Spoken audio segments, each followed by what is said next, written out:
இனிய காலை வணக்கம். நவலோதை தில்லத்தேவன் லண்டனில் இருந்து. பொறிச்சொல் 1014வது கூறு. கூறு கூறு கூறு.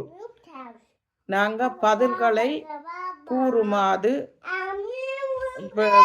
ஆசிரியர் மாணவரிடம் கேட்பது போல பெற்றோர் பிள்ளைகளிடம் கேட்பார்கள், கூறும்படி சொல்வார்கள். அதே போல அதிகாரிகள் அவர்களுடைய பிடிபட்ட குற்றவாளிகளிடம் அல்லது அவர்களுடன் வேலை செய்பவர்கள் அவர்களை ஏதாவது கேட்டு கூறுமாறு சொல்லுவார்கள். கேள்விக்கு பதில் விடைகளை வாயால் சொல்லுவதை கூறுவதென்றும், எழுத்து மூலம் பதில்கள் விடைகளை எழுதுவதென்றும் சொல்லுவோம்.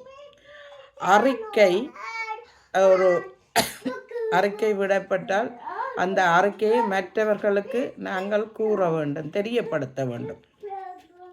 வானொலிகளில் செய்திகளை கூறுவார்கள். அதே போல அகராதி சொல்லாக எள்ளு, காரணம், வகை, பாதி, பிரிவு, துண்டு, கூறுபாடு, பங்கு, அறிவிக்கை எல்லாத்தையும் இந்த கூறு கூறு என்று சொல்வார்கள். ஆடு மாடு இறைச்சிகளை பங்குகளை வெட்டி போட்டு கூறு கூறாக பிரிப்பார்கள். சந்தைகளில் மரக்கறிகளையும் அப்படித்தான் செய்வார்கள்.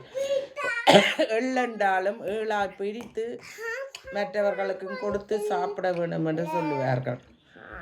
காரணம் சொல்லாவிட்டால் பதிலை கேட்டு கூறும்படி கேட்பார்கள். பங்கு, பிரிவு, பாதி இவற்றை நாங்கள் பங்கு பிரித்து செய்வதையும் வகை வகையாக பிரிப்பதையும் கூறு கூறென்று சொல்லுவார்கள். பிளவுபட்ட துண்டுகளை பங்குகளாக பிரிப்பார்கள். தன்மை, ஒன்றின் தன்மையையும் கூறு என்று சொல்லுவார்கள். நன்றி, வணக்கம்.